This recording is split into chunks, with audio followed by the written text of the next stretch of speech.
Ողջույն սիրելի դիտողներ, ողջույն հայկալիքի հարգելի բաժանորդներ, այսօր տեսանյութը կլինի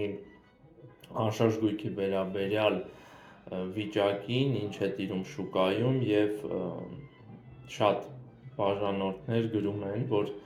վաղուց չենք անդրադարձել այս թեմային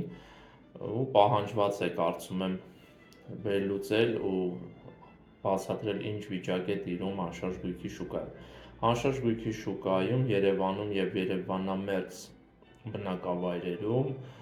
գնաճ չի դիտվել վերջի 2-3 ամիսներին, աշնան այս ամիսներին, ակտիվացում կարծես չկա առանձնապես, ամառը դե ավելի դանդաղացեր և ոմանք բացատրում էին դա ամառվա փաստով, բայց աշնանը կտրուկ ակտիվացում տեղի չունեցավ, ինչը սպասելի էր և ես այդ մասին խոսել էի, իսկ գնաճ ևս տեղի չունեցավ, շարունակվում է աստիճանաբար գնիչեցումը, նամանավանդ երկրորդական շուկայում և այն փոքր առանձնատների շուկայում միջին արժեքով, որ կառուցվել էին Երևանամերձ հատվածներում, դա դեպի Աշտարակի խճուղի ճանապարհն է, դեպի Եղվարդ քաղաք, մի խոսքով Երևանամերձ հատվածներում, որտեղ փոքր առանձնատներ էին կառուցվել կամ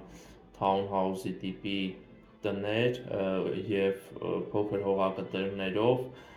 վաճառքը բավականին բարձր գնով էին առաջարկվում, զգալի զեղչեր են եղել, 200,000-ով առաջարկում էին առանձնատները, արդեն իջեցրել են 160-140,000 մինչև ես կտեղադրեմ սկրինները այդ հայտարարությունների, որ համոզվեք ինչ զեղչեր են տեղի ունեցել։ Սկզբից ևեթ այդ գները բավականին ուռճացված ու բարձր էր կառուցապատողների կողմից, դեռ անհատ թե ավելի մեծ կառուցապատողների կողմից նկատի ունեմ և հասկացվեց, որ պահանջարկ չկա այդ արհեստական բարձր գնով վաճառքի և գնիչեցում է տեղի ունեցել,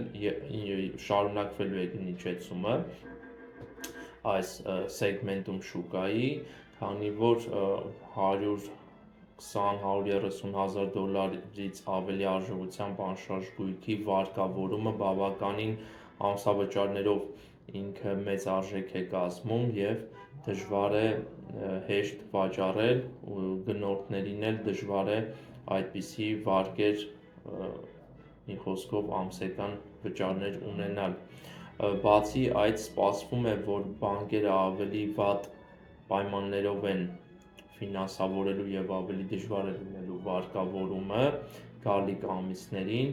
ուստի դա նույնպես ազդելու է անշարժ գույքի շուկայում գնիչեցման հարցին։ Դրա համար, ովքեր որ ունեն կանխիկ գումար և ուզում են ավելի էժան գնով ձեռք բերել անշարժ գույք, կարող են փոքր-ինչ սպասել նշված